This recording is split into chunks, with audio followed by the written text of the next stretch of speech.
Alors, je vous remercie d'être ici présent cet après-midi, évidemment, pour discuter de la place de la femme dans les médias. Donc, on y va tout de suite avec la présentation de nos panélistes. On va commencer par Sarah. Sarah? Ça me fait vraiment plaisir d'être là aujourd'hui, puis je vous remercie d'être là aussi pour discuter avec vous de la place des femmes dans les médias et pour échanger avec mes collègues ici. Puis, je vais peut-être commencer par donner juste un petit historique de pourquoi le regroupement féministe s'est intéressé à cette question-là. C'est une question, en fait, la place des femmes dans les médias, et ici, on parle surtout de la place des femmes dans l'actualité. C'est une question qui intéresse les femmes et les féministes depuis fort longtemps. C'est pas un nouvel enjeu, mais le regroupement féministe est un relativement nouvel organisme qui a été fondé en 2007, et puis ça a tout de suite été une préoccupation des membres de notre organisme qui remarquaient souvent à des moments où ça devenait très visible que les femmes n'avaient pas une place proportionnelle à leur poids dans la société, c'est-à-dire 50% de la population, dans les médias. Puis ça ressortait à des moments comme quand il y avait soit des palmarès, par exemple, l'Acadie Nouvelle, jadis, c'est pas pour pointer l'Acadie Nouvelle particulièrement, mais faisait des palmarès, des personnalités de l'année. Il y avait une personnalité de l'année, il y avait quelques personnes considérées, il y avait rarement de femmes qui étaient considérées dans ces palmarès-là. Et on avait remarqué à un moment donné, je pense que c'était en 2010, que ça faisait 10 ans qu'il n'y avait pas une personnalité de l'année de l'Acadie du Nouveau-Brunswick, telle que nommée par l'Acadie Nouvelle, qui avait été une femme. Donc, pendant 10 ans, c'était des hommes. Alors, c'est ce genre de choses-là qui ont fait en sorte qu'on a voulu se pencher davantage là-dessus. Et aussi, si on regarde même la une des journaux, on remarque souvent qu'il y a beaucoup de photos d'hommes. Ça, c'est des choses qui sont faciles à remarquer. Donc, c'est de ce genre de choses-là que la préoccupation et le désir de travailler là-dessus est venu au regroupement féministe. Puis maintenant, il y a tellement de choses à dire, ce que je pensais dire au début, là, c'est un peu de parler juste pourquoi est-ce que c'est une question importante, la représentation médiatique pour une société juste et équitable, pourquoi c'est important pour l'égalité entre les femmes et les hommes. Okay? D'une part, de mon point de vue, les médias, c'est quelque chose de très important dans la société. Le rôle des médias me semble d'être de refléter ce qui se passe dans la société, de refléter les événements, de véhiculer l'information, aussi d'interpréter les événements, d'interpréter les enjeux, de les analyser. Mais les médias ont aussi un rôle très important dans la création des débats qu'on a. C'est pas un rôle, tu sais, comme, c'est pas, ils jouent pas ce rôle-là tout seuls, mais ils ont quand même un rôle important à jouer dans c'est quoi nos débats publics, comment on voit les enjeux, quels sont les enjeux dont on discute en société, comment on se perçoit nous-mêmes. Donc, à ce niveau-là, les médias ont beaucoup de pouvoir et jouent un rôle important. Et puis, on sait, nous, pourquoi c'est important aussi cet enjeu-là, que les femmes on accomplit notre part de contribution à la société. On fait notre part du travail. Okay? Il y a des études là-dessus, puis je pense que tout le monde est d'accord avec ça. C'est sûr qu'on voit dans plusieurs domaines une surreprésentation des femmes, en politique notamment, c'est quelque chose qu'on parle beaucoup. Mais néanmoins, les femmes font quand même déjà leur part dans la société. Et pourquoi est-ce que ce travail-là et ces contributions-là ne sont pas reflétées à 50% dans nos médias? Donc, ça, c'est une raison pourquoi c'est important. Et puis, donc, ça crée un peu un phénomène où les médias participent avec l'ensemble de la société à la dévalorisation un peu des contributions des femmes à la société. Et je pense pas que c'est intentionnel, je pense pas que c'est voulu, mais c'est un peu l'effet d'enchaînement du statu quo qui est une inégalité entre les femmes et les hommes. Donc, je pense que c'est un enjeu important aussi pour la visibilité, la reconnaissance et la participation à la place publique des femmes. Et puis là, on parle vraiment des médias en termes d'actualité, mais si on regarde l'environnement médiatique total ou global qui inclut les médias de la culture populaire, qui inclut les médias américains, les médias canadiens, les francophones et anglophones et tout ça, et même la publicité, on se rend compte que dans l'environnement médiatique total, on a plus une valorisation peut-être du corps de la femme, on pourrait dire, par exemple, parce qu'on sait qu'il y a des phénomènes d'hypersexualisation dans les médias, pas dans les médias d'actualité nécessairement, mais au niveau global, qui fait en sorte que pour les femmes et pour les jeunes femmes dans la société, ce qu'on va refléter, c'est pas beaucoup de femmes dans les débats publics d'actualité et beaucoup de femmes hypersexualisées, objectifiées, etc., dans la balance des médias. Alors, ça crée un environnement qui n'est pas propice nécessairement à l'épanouissement et à l'atteinte de l'égalité réelle pour les femmes. Fait que je pense que je vais m'arrêter là. Je pense que j'ai dépassé mon 5 minutes. Je suis président de l'Association acadienne des journalistes. On est une organisation qui représente les journalistes professionnels avant tout. On a aussi des membres étudiants, donc les personnes qui sont bénévoles à CKUM, Le Front, qui peuvent être bénévoles dans des radios communautaires, peuvent aussi être membres. On présente bon an, mal an, une cinquantaine de journalistes professionnels, puis il y a des gens qui participent à nos activités qui ne sont pas nécessairement membres. Aujourd'hui, ce que je veux faire, c'est peut-être vous donner un historique de pourquoi on a accepté de faire une table ronde. C'est qu'au départ, le regroupement féministe nous a demandé d'être partenaire du projet Femmes et médias en Acadie, comme ils l'ont fait avec certains médias, avec d'autres partenaires. Nous, on a préféré ne pas s'impliquer comme partenaire officiel du projet parce que on ne veut pas s'impliquer avec une cause plus qu'avec une autre. On est quand même journaliste, on est tenu à l'objectivité. On ne veut pas trop se rapprocher avec des groupes de pression, mais on a accepté de faire une table ronde pour que les idées soient, pour que les gens puissent voir les idées des deux côtés. Aujourd'hui, ce que je veux vous faire, ce que je veux vous partager, c'est notre point de vue de journaliste professionnel, les contraintes auxquelles on fait face, les défis de temps, de tâches, de quantité. Ça, c'est quelque chose que je veux communiquer aujourd'hui. Parce que, à la base, je suis d'accord avec la prémisse là, du regroupement féministe qui a effectivement pas assez de femmes citées. Il n'y a pas assez de femmes dans nos reportages, il n'y a pas assez de femmes en une. Je suis d'accord, mais de notre point de vue, il y a des défis puis il y a des raisons qui expliquent ça aussi. Les médias ont un rôle à jouer, mais on est d'avis que c'est une responsabilité qui est très partagée. Les journalistes aujourd'hui font face à toutes sortes de défis. On leur demande en une journée de techniquement 7 heures là, ou 8 heures, c'est rarement 7-8 heures, mais on leur demande de produire de plus en plus d'informations. Avec les médias sociaux, on demande aux journalistes d'alimenter les comptes en médias sociaux. Ça veut dire Facebook, Twitter, ça veut dire des vidéos. Les journalistes de presse écrite ne font plus juste de la presse écrite. Ils vont faire de la vidéo, ils vont faire du contenu web. À la télévision, maintenant, on ne fait pas juste un reportage télé. On va faire un hit radio, un texte de nouvelles, un reportage télé, des médias sociaux. Je veux dire, les journalistes n'ont pas toujours le temps de se poser la question, de s'arrêter quelques minutes puis se dire « Aujourd'hui, je vais essayer de donner une place égale à divers groupes sociaux et aux femmes. » C'est quelque chose qu'on n'a pas toujours le temps de faire.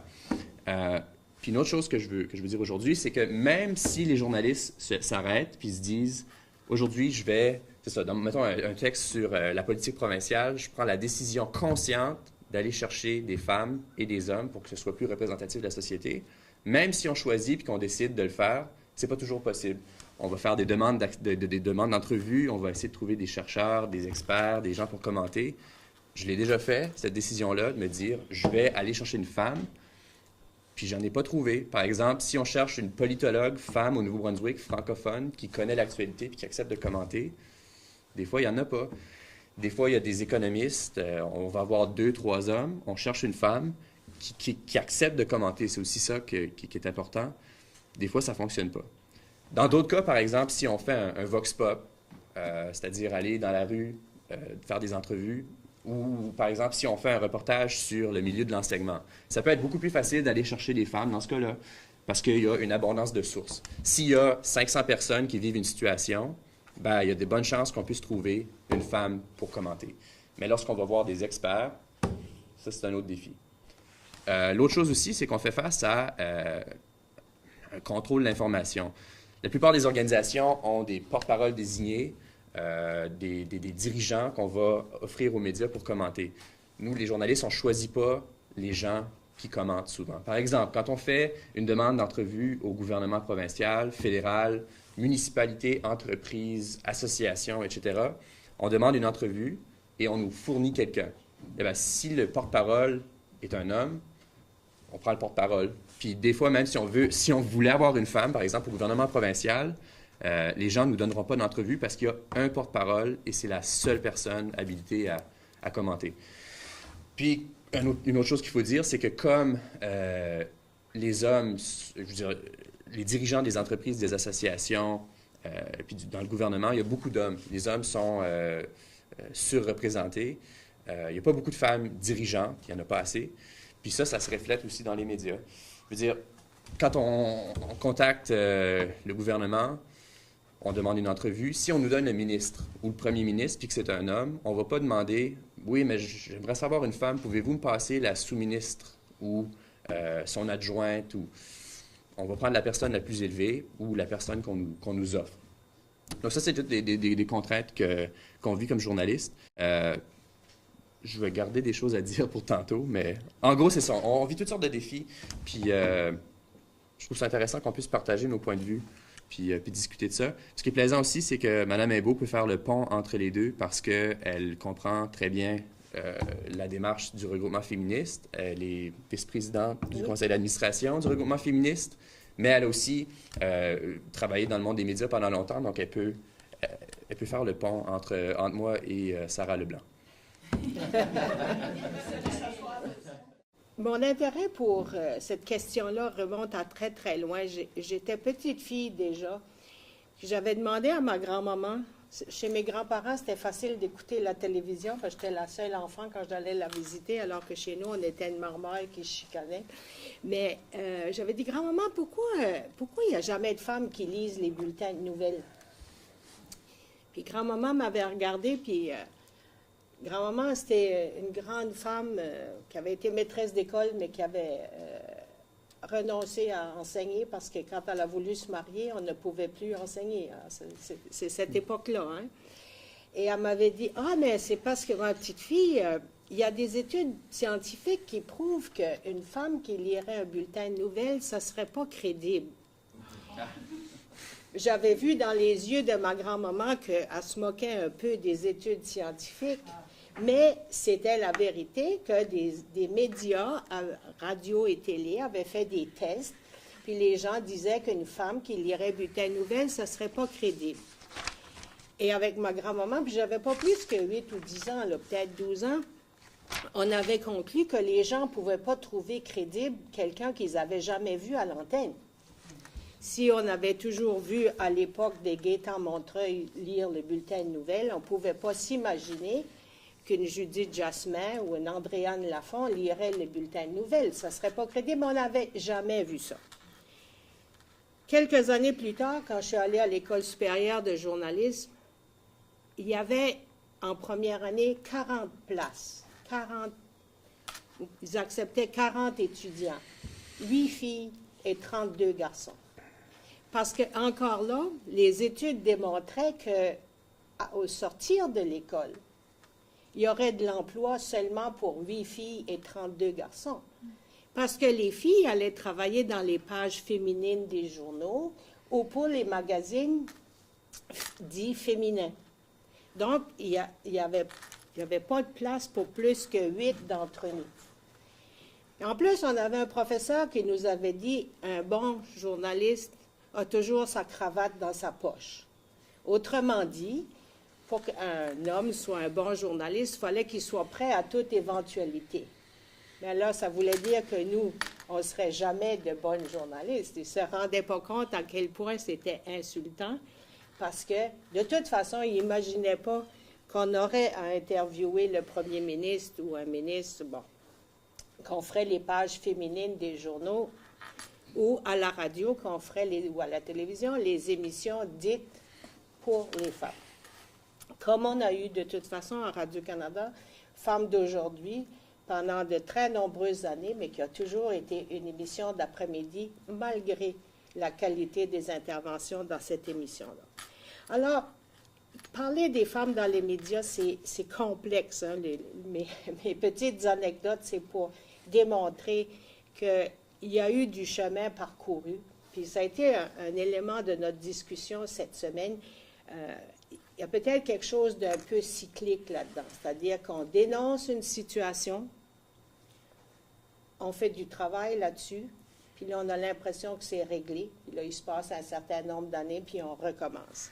Parce que en 1980-84, à Radio-Canada, suite à la commission d'enquête sur la situation de la femme au Canada, la commission Byrd, qui avait donné son rapport en 1975, il avait été constaté que dans les médias, il y avait vraiment très peu de femmes dans des postes de tâches journalistiques ou autres. Alors, il y avait beaucoup de femmes comme assistantes à la réalisation, il y avait des femmes comme secrétaires, des femmes comme administratrices au niveau des commis, mais il n'y avait pas de personnel dirigeant, puis il n'y avait pas de personnes beaucoup à l'antenne, puis il n'y avait pas de chef de service, puis il n'y avait pas de chef de programme, etc. Alors, ça a été la première action qui a été prise à ce moment-là, en 1975, de dire il faut, si on veut avoir une image des femmes à l'antenne, il faut qu'il y ait des femmes qui travaillent comme journalistes, qui travaillent comme réalisatrices. Alors, il y avait eu un programme pour faire avancer cette question-là. Et il y a eu un certain succès, il y a eu des passages, là, il y a plein de chiffres qui existent aujourd'hui, mais dans les années 80, on s'est rendu compte que ça n'avait pas changé grand-chose à l'antenne. Ça n'avait pas changé grand-chose sur le discours qu'on faisait, que ce soit à la radio, dans les journaux ou à la télévision. On avait quand même gardé les mêmes sujets. Si bien que la présence des femmes, on disait, est-ce que ça sert vraiment à quelque chose? Et là, on s'est mis à regarder, puis on s'est dit, effectivement, si on ne regarde pas aussi les sujets qui sont traités, quels sujets est-ce qu'on traite? Et ça s'applique encore aujourd'hui et c'est une avenue. Est-ce que tel ou tel sujet a un impact particulier? Et c'est comme ça que, par exemple, des questions qu'on discute aujourd'hui beaucoup, elles n'étaient jamais avant dans les pages ordinaires d'un journal, dans l'actualité. Par exemple, toute la question de la violence conjugale, toute la question de la contraception, toute la question des garderies, toute la question de la petite enfance. J'ai déjà dépassé mon temps. Continue. Mais toutes ces questions-là, ça faisait partie du domaine du privé et ça ne faisait pas partie de ce dont on discutait dans les médias. Alors, il a fallu faire passer ces questions-là du privé au public. C'est devenu aujourd'hui des questions que et les journalistes masculins et les journalistes féminins vont traiter, mais à ce moment-là, ça faisait partie du privé et on n'en parlait pas. La première fois à la Chambre des communes que quelqu'un a osé parler de violence familiale, de violence faite aux femmes en milieu conjugal, quelqu'un a dit, là, ça se peut pas, là. Comme ça appartient pas ici. On ne parle pas de ça à la Chambre des communes. Ce n'est pas un sujet pour la Chambre des communes. C'était un sujet qui peut toucher une grande partie de la population. Alors, je voudrais bien continuer sur ma lancée, fait que je vais juste donner un autre exemple. François, tu t'en rappelleras. J'ai déjà été recherchiste pour François quand il était journaliste à Radio-Canada. Notre bataille à nous, à ce moment-là, ce n'était pas de trouver des hommes ou des femmes, c'est juste de trouver quelqu'un qui nous parlerait en français, qui nous donnerait une entrevue en français. Hein? Puis on a travaillé fort. Aujourd'hui, ça se pose encore, mais moins. Mais on a un peu partout des porte-paroles, que ce soit dans les entreprises, dans les gouvernements. Et ça fait partie de ce qu'on doit faire, c'est d'être capable de donner des réponses en français ou en anglais selon le journaliste qui le demande. Bien, faire ça, là, ça ne s'est pas fait tout seul. Ça a été une démarche consciente de journalistes qui ont dit, C'est pas vrai qu'on va prendre des réponses en anglais, puis on va les traduire, puis c'est comme ça qu'on va parler à notre population francophone. Ben moi, je dis, c'est un peu la même chose. Quand il s'agit de faire intervenir des femmes, il faut faire l'effort de plus pour aller les chercher, pour les faire intervenir, parce que quand on n'a pas, on n'en trouvera jamais. À Radio-Canada, il y a 3 ans, quand on a parti le projet de personnalité Radio-Canada, l'Acadie Nouvelle, avec le petit comité, on avait dit il y aura des hommes et des femmes en quantité égale, parce que si on ne les cherche pas, on ne les fera jamais sortir de l'ombre. Et le projet de l'Acadie Nouvelle Radio-Canada, c'était de faire sortir de l'ombre des gens qui jouent un rôle important dans notre société, mais qui ne sont pas nécessairement les vedettes, parce que ce n'est pas nécessairement des gens qui sont dans des postes de décision toujours, mais qui font un travail important. Alors, on l'avait dit au départ, on va faire ça comme ça. Puis, il n'y a personne qui a dit, bien, c'est discriminatoire ou on n'a pas le droit de faire ça. On a juste dit, oui, c'est vrai. Si on ne cherche pas, on ne les trouvera jamais. On va trouver les gens qui sont près de nous. Alors, je vais m'arrêter là-dessus. Merci, Louise. Tu as bien enclenché sur le premier thème dont on va discuter, soit les femmes comme intervenantes dans les médias.